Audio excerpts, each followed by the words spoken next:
Earnestly podcast coming to you on September 24th, I think it is, the 24th, 2021. How you guys doing? We are actually back on video now. First video pod in quite a while. Don't know why I decided to go back to video today. Just decided I was bored. Like, you know what? Let's try this. Let's do it and see what happens. I've had some issues with my mixer lately. My mixer, or I don't know what it is exactly, because every time I record, there are times where this cuts out. Like the headset, for example, we're recording on, it will stop. It will have I don't know if it's a shorten or something, but all of a sudden it will cut out. Can't be the headphones. This is brand new. I thought it was the input I bought before, so I bought new inputs off Amazon a couple days ago, and they did it again. I was recording a podcast with a buddy of mine early tonight, trying to get it in, and we got 50 minutes into the recording, and all of a sudden the thing just stopped, and then my entire garage band froze. I might need a new computer. I'm not sure yet. But it's been kind of frustrating because the last couple of days I've been using, recording podcasts. I've been having issues, with the setup here. My computer is now 10 years old. I think I need a new computer. I think I got a MacBook Pro. It's been loyal to me for 10 years. I only use this thing really mostly for recording. I don't even use it to net anymore. I barely use this computer to do anything outside the podcast, because we're in an era now where your phone is your computer now. Your phones now do just as much, what you need to do in the way we used to view laptops back in the day. You know what I mean?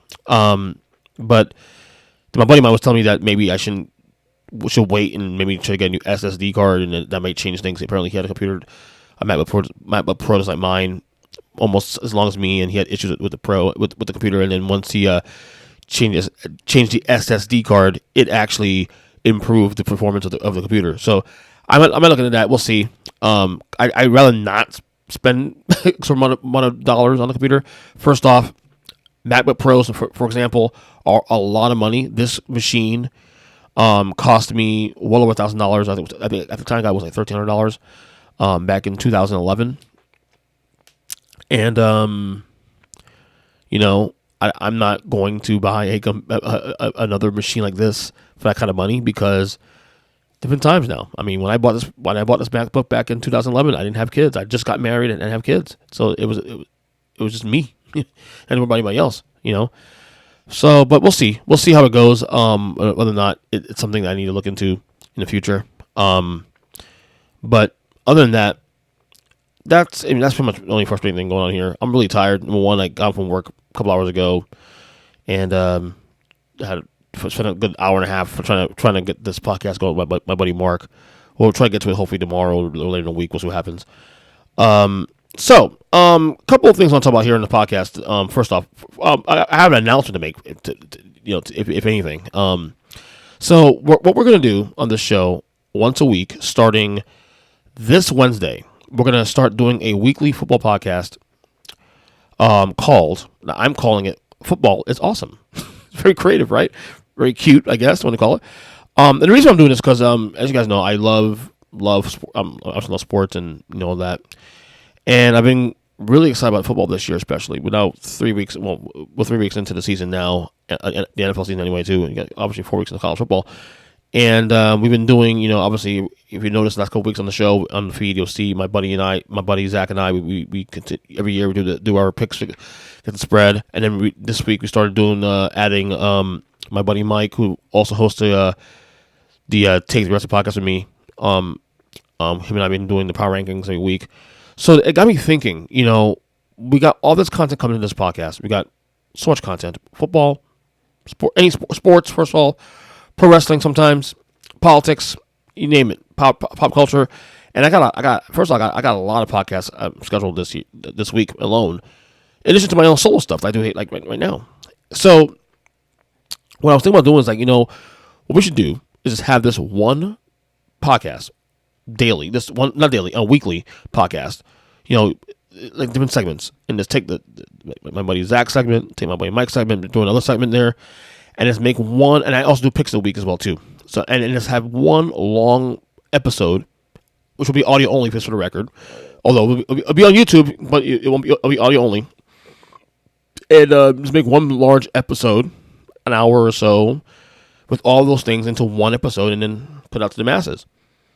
So that's what we're going to do. We're going to do it starting every Wednesday or Thursday. I think it's going to be Wednesday, though. I think Wednesday will be the day we'll put it out because I pre-record 2 of the segments on those days and put it out there on Wednesdays, for the people to enjoy, So the title is Football is Awesome. It'll be a weekly thing, all the segments throughout the week with, I said, my buddy Mike, my buddy Zach, and probably rotating guests. So looking forward to doing that. It should be fun. Should be fun times. Anyway, let's get into here. Let's see. Okay, well, a lot of sports stuff I'm going to talk about here on the show today. ESPN just put out their top 10 NBA players list for the 2021-22 season. Now, I don't know if you guys noticed, but the NBA season is just only a few weeks away. We're already in the end of September now, and we're actually 3 weeks away from the season. I'm not looking forward to it. I mean, I've been so embedded in football right now that you forget that basketball, my favorite sport of all time, is coming very soon. In fact, we're actually about a few weeks away from doing on this show, my buddies Zach and Chris, we're going to do, as we do every year, our annual over-unders win total projections podcast. We obviously, if you guys remember, we did the NFL one about a month ago, and that was fun, of course. And we're going to do the NBA one in about 2 weeks. I got to start doing some homework and stuff. But ESPN put out their list, top 10 players in the league right now entering the season. Obviously, probably surprising to some. Maybe, depends how you feel. Number 1 is not LeBron James. Just for the record. Number 1 is not LeBron James. I'm going to go through the list 1 through 10. Number 1 is Kevin Durant. 2, Giannis Antetokounmpo. 3, LeBron James. 4, Luka Doncic. 5, Stephen Curry. 6, Nikola Jokic. 7, Joel Embiid. 8, Damian Lillard. 9, Anthony Davis. And 10, James Harden. I actually don't have a problem with this list for the most part. I feel like if I were to modify this a little bit, LeBron, is he top 3, top 5? Yeah, he's still top 5. Obviously, he as you saw last year in the playoffs, he can't, not having Anthony Davis with him last year, especially in the playoffs in that Phoenix series in the first round, was a big issue for him as the Lakers lost that series in 6 games. But the only thing I'd probably change this list though, Anthony Davis to me, honestly, as much as great as he is, I'm not saying take on the top 10, but if you're not available to play basketball, first off, if you're always hurt, how can I trust you? How can you be a top 10 player? I'm just saying. I'm not saying he's not a top 10 player. I'm just saying that the amount of injuries that he has every year, it lends to a reasonable question. I think for the most part, they got this list correct. Jokic might feel a little high, but he was the MVP last year, so you have to give him credit for there.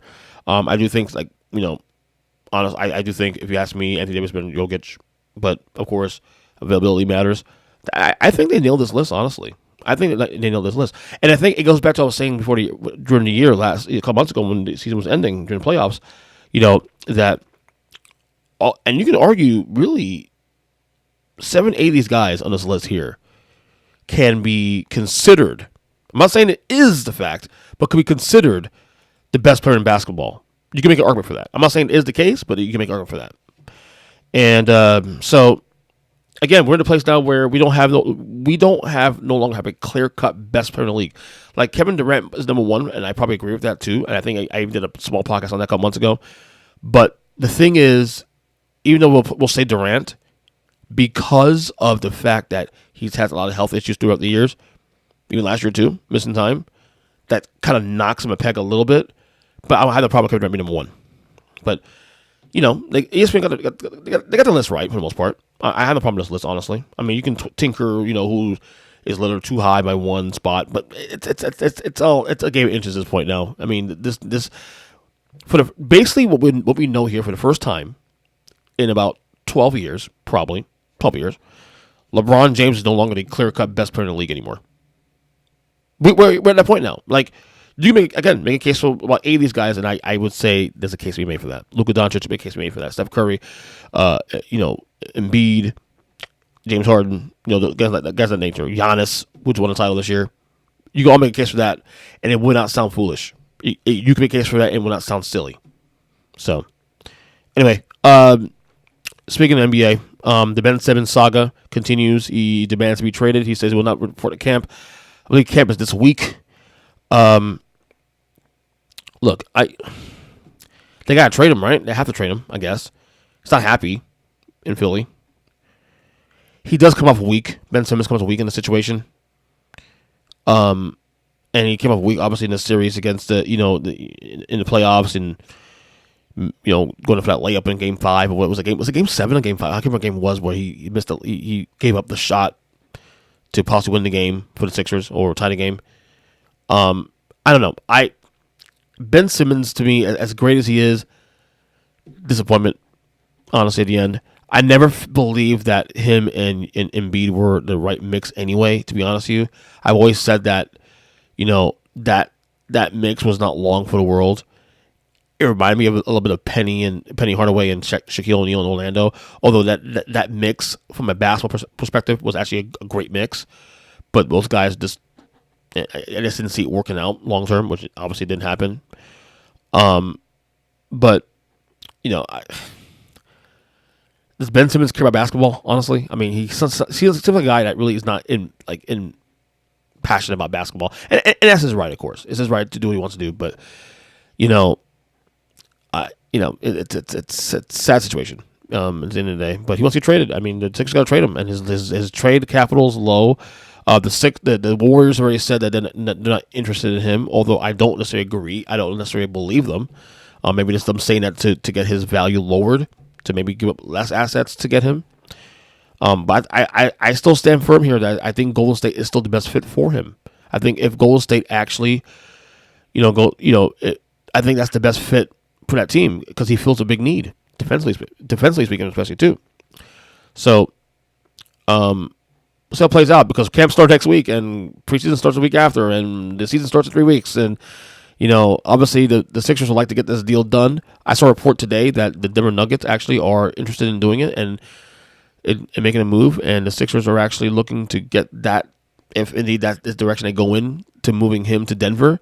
That's they want this deal done by next week. So something to keep an eye on. We'll see how that runs out. But this Simmons saga is really, really fascinating.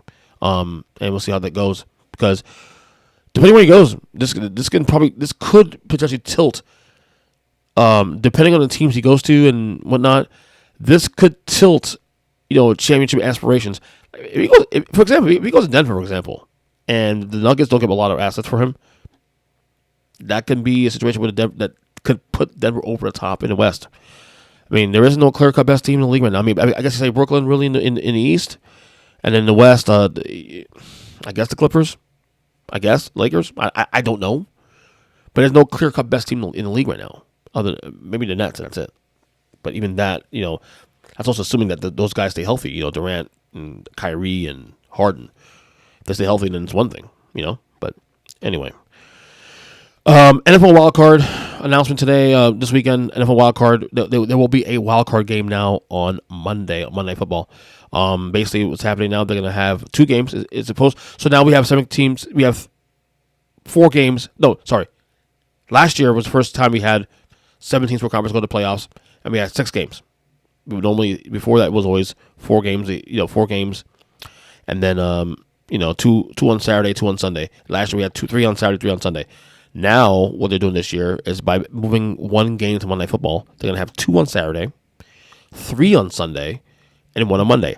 I think this is very smart because I think, number one, for starters, 2 games on Saturday is better anyway because it gives you time to, at least in my case, it gives you time to relax and step into the day, and watch the game, at 4:30, then the 8 o'clock game, right?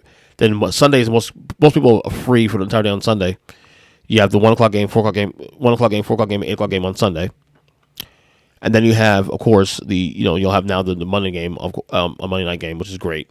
The only thing I don't like about that, though, is that it does, whoever team plays on Monday, they are given now a short week.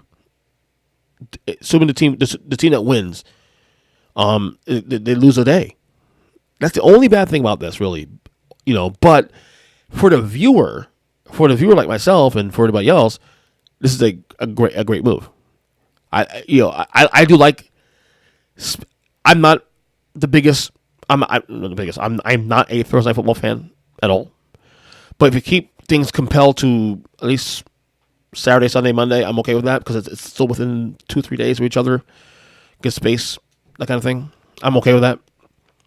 But I like the idea. I think it's cool, and they said they're gonna do it. I believe it's this year they're gonna implement it. So it's gonna be something different, but I like it. I like the idea. I like certain things NBA NFL does. Gives me cause to pause. This is not one of them. I'm okay with it. All right. Anyway, so one of the things I'm gonna start doing moving forward with this podcast and content in general, and it's something I've not really done. Honestly, I've been. This year was the first year I actually really started prioritizing YouTube in a way, but I never really pushed YouTube in a sense. Like I've used YouTube mostly, honestly, for storage. Like I store my podcast.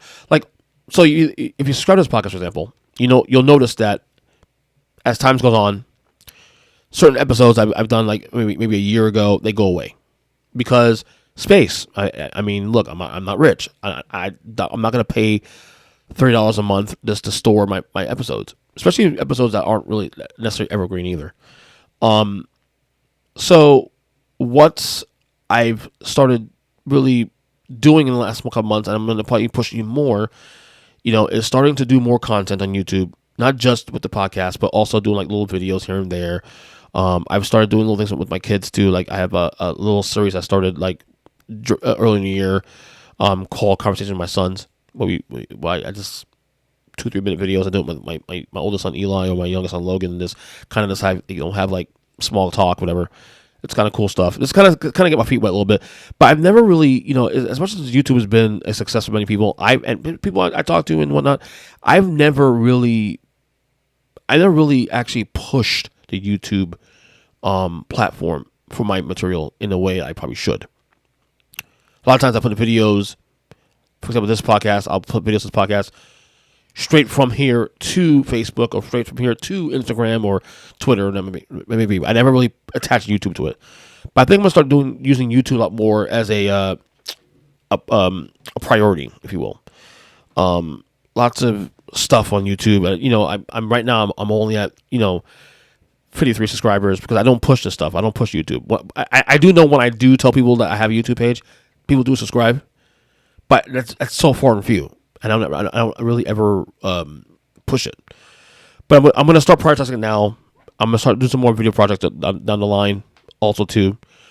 And I got inspired by a lot of people I'm friends with and people that I admire their work, and they really use the platform in a way that should, if you know what I mean. So YouTube will be a priority moving forward here on Earnestly Podcast and beyond. So you can, like I said, this episode, for example, with the video here, you can see this video, watch the entire video, the entire episode, as well on the YouTube page as well. At Earnest EJ Christian on my YouTube page. What else? So I've been really the last week or so, I've been really fascinated with this Gabby Petito case. Gabby Petito was unfortunately because they found the body last Sunday. She was a vlogger, a travel vlogger, pretty popular, well known on the internet. I think she was 22 years old. She was supposedly on a trip with her fiance, and they went to Wyoming. They found a body in Wyoming, and I guess he came back from the trip without her. He was questioned by police, and then he disappeared. I'm still trying to follow the information comes in. It's a very strange story. It's equally sad and equally fascinating. It's equally sad and fascinating, honestly. And I hate saying that because the sad part should be, it's worse that obviously that she's passed away. But the story itself is fascinating. It's something I know that will be on a future American Crime Stories or a Netflix special or a podcast series. Because. Not just because of the fact that it's a fascinating story, but the nature of the person, who it is, someone who's actually had some fame. It's crazy because I heard about the story a little bit last week, and then my sister told me a little bit more about it, and now it's taken over the entire internet, and there's a lot of narratives around it and stuff. But they've now officially, as of yesterday, put out an arrest warrant for the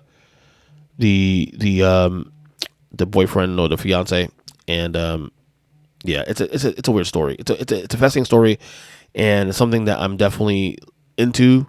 I still think there's a possibility he may have killed himself.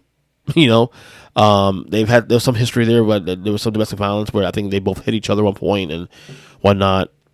You can argue that maybe if he didn't murder her on purpose, maybe there was an accident made where he may have actually hurt her and then didn't want to confess up to it and was probably got scared and all that. It's a fascinating story, man. It's a really fascinating story. I've been following it. I'm going to continue following it. Like I said, arrest warrant issue for him. So was it Brian Guthrie, I think his name is, or something like that? I don't know. We don't fact check this podcast right now. At least right now, I don't have anything for me to do that. So anyway, you know what? I'm gonna do a short one today. Again, I'm on Twitter at EJChristian7. Earnestly podcast. Of course, all podcast catchers. I'm gonna go take some rest. I'm exhausted. Long day of work today. Long weekend of work actually. So I'm gonna rest up and watch the football tomorrow and spend time with my kids and all that. So again, we'll talk soon. Love you guys. Take care and see ya.